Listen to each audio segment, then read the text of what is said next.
नमस्कार, आप देख रहे हैं दिल्ली ग्लो न्यूज और मैं हूं आपके साथ सपना। चलिए रुक कर लेते हैं आज की बड़ी खबरों की ओर। क्योंकि सरकार पैसा होता है अलग अलग बैंकों में रखते हैं। जो IDFC फर्स्ट बैंक है उसके अंदर भी हमारी सरकार के 3-4 विभागों का अलग अलग पैसा उसमें रखा हुआ था।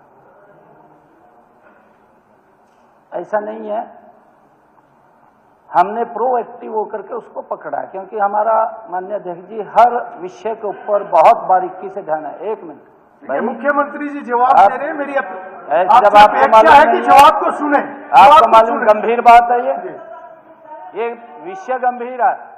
विपक्ष के नेता ने कहा है बिल्कुल गंभीर विषय है ये, आप इसको हंसी में मत लीजिए। हमने माननीय अध्यक्ष जी उसको, क्योंकि जो मैंने कहा है कि हमारे यहाँ हर विषय के ऊपर है, जब उसके अंदर कुछ गड़बड़ियां लगी, विभाग ने भी स्टेटमेंटें मंगवाई, तो उसके अंदर जो स्टेटमेंटें थी वो स्टेटमेंटें मैच नहीं कर रही थी। तो मैच नहीं कर रही थी, उसके ऊपर तुरंत सरकार ने निर्णय लिया कि जितना पैसा है वो पैसा सारा का सारा विद ब्याज अधिकृत बैंक में ट्रांसफर कर दिया जाए। तो तुरंत निर्णय किया। परंतु आज अखबार के माध्यम, सोशल मीडिया के माध्यम से कि इस बैंक ने जो IDFC फर्स्ट बैंक है, इसने सेबी को एक लेटर लिखा और ये कहा कि हमारे यहाँ पर ऐसे ऐसे करके उन्हें अपने बचाव के अंदर, क्योंकि ऑथराइज बैंक होते हैं, अपने बचाव के अंदर उसने सेबी को लेटर लिखा है और कहा कि कर्मचारी ने गड़बड़ की है।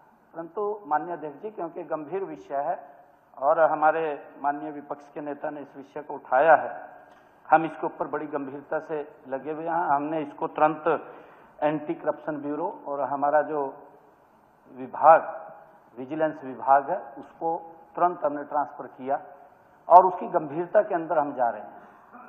इसमें मैं माननीय हमारे विपक्ष के नेता ने जो विषय उठाया, मैं ये कहना चाहूंगा कि इसकी गंभीरता सरकार पूरी गंभीरता से इसको ले रही है। इसमें चाहे बैंक का कोई कर्मचारी होगा, चाहे अन्य कोई अधिकारी होगा, कोई भी शामिल होगा, उसके खिलाफ सख्त कार्रवाई होगी।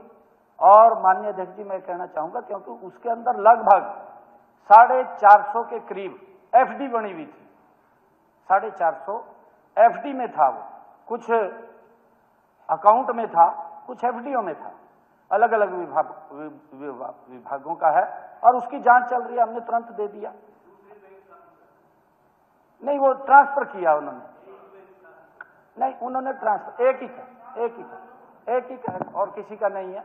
परंतु पैसा पूर्ण रूप से सुरक्षित है, एक एक पैसा वापिस आएगा। जो दोषी होगा, कोई बख्शने का सवाल नहीं, उसके खिलाफ बिल्कुल सख्त कार्रवाई होगी। और मैं आज ये कहना नहीं चाहता, क्योंकि जब पूरी उसकी जांच पूरी होगी, जांच पूरी होने के बाद, क्योंकि बैंक को भी अपनी क्रेडिबिलिटी बना करके रखनी होती है, बैंक अगर उसके अंदर दोषी होगा तो उसके खिलाफ पूरा सख्त कार्रवाई होगी। माननीय अध्यक्ष, मैंने बोला है ना जी, उसमें चाहे बैंक और चाहे अन्य कोई अधिकारी, कोई भी दोषी हो या उसके खिलाफ सख्त कार्रवाई होगी और बताया जाएगा।